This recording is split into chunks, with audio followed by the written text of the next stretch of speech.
Yeah, according to the news media, whenever the president sends out a tweet, I get the impression I got 500 plus senators and congressmen that start crying, run under their desk, and they can't work for the rest of the day. Number one, is that true? No. And number two, what was the second part?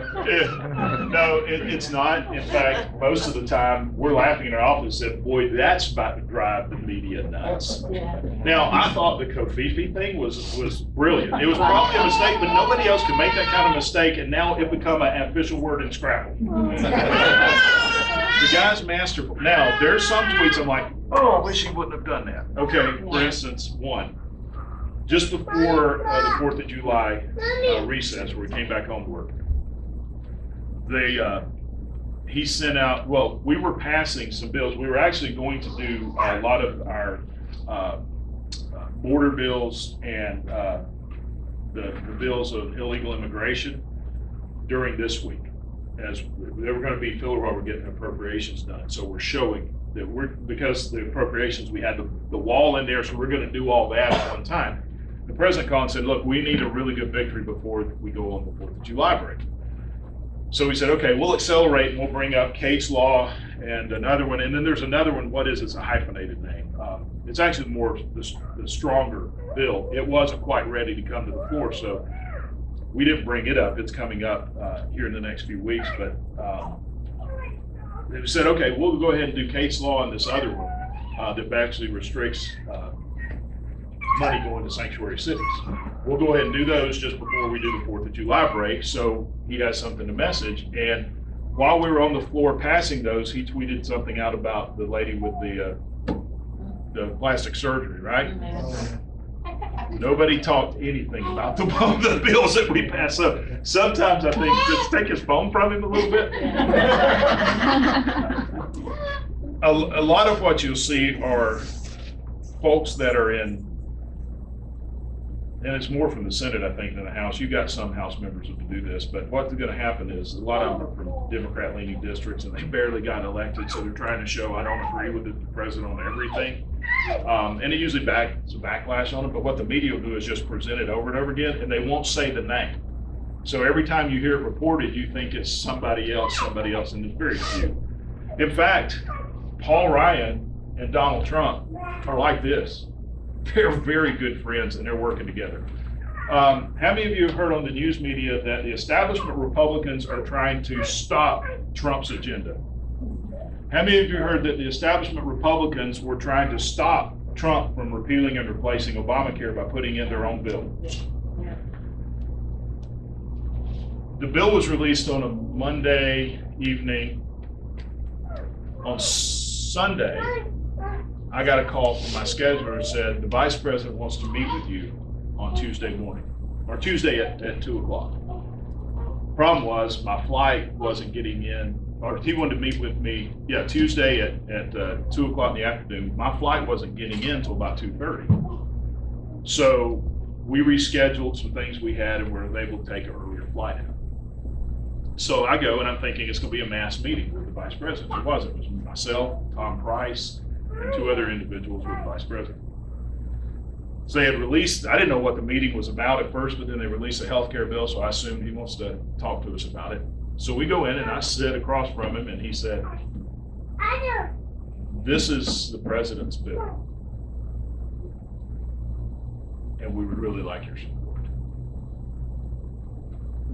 What was it you heard on conservative media?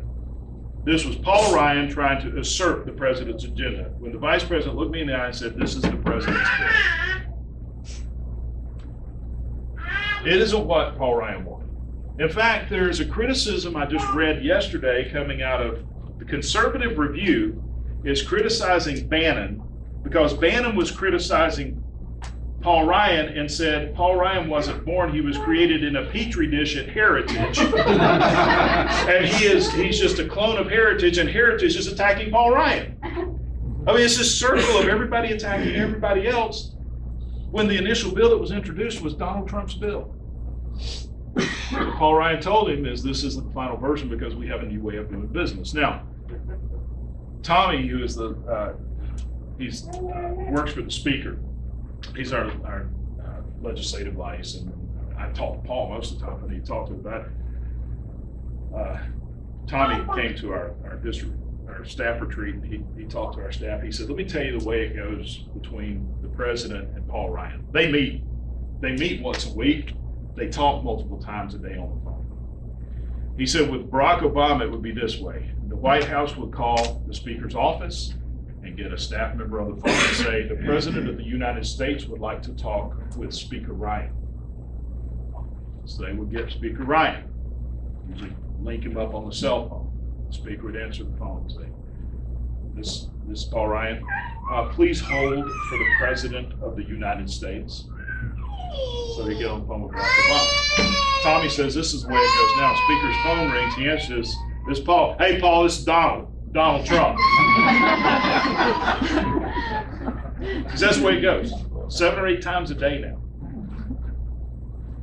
The president, this is the crazy thing that drives me nuts, is when Ronald Reagan catapulted himself into the White House, it was his agenda that got him there. What Ronald Reagan did was went over to the Republicans in the House and looked at what was the agenda that they had produced for the next day, and he picked out the top 7 or 8 items, and that was what he ran on. You look at what Donald Trump did once we got into the general election, and we got beyond just the sound bites, which was Make America Great Again, which was masterful, but he actually got to some specific things. He went and he picked what we called the Better Way agenda, and he took that and that became his agenda. The House of Representatives has passed out this year every item, except for 2, every item of the Better Way agenda. It's Donald Trump's agenda. But I was watching Hannity Friday night, and Hannity said the establishment Republicans are getting in the way of Donald Trump's agenda. Now, he painted with a broad brush. What he was trying to do is talking about health care over in the Senate, but basically what he did was throw everybody on the bus. And this is the circular firing squad we're finding ourselves in, is our agenda is his agenda. Let me tell you how engaged Donald Trump is in the healthcare issue. There's a new member of Congress from Louisiana, Mike Johnson. He's got an office next to him. He's a good conservative guy. He's a pastor and a lawyer, which there's a couple of those that work together. Yeah, they're all, mostly in the ACLJ. We just left the White House from the Rose Garden meeting, and we're heading back to the Capitol. And Mike said, you know, the president called me the other night. I said, really? He said, yeah, okay, this is a junior member of Congress, rank and file member, not a member of leadership. He said, my phone rang at 10:45 at night. I answered the phone. I said, this is Mike. He said, Mike, hey, Donald Trump here. And you know it's him. You can tell by the voice, right? He said, we talked for 45 minutes. And he won my vote on health. In fact, he said, I tell you what, Mr. President, when I get off the phone, I'm going to get on my knees and I'm going to pray that God will lead me in what to do. He said, it was silence for a minute, and Donald said, hey, while you're there, tell him I said hey and send a little help this way too.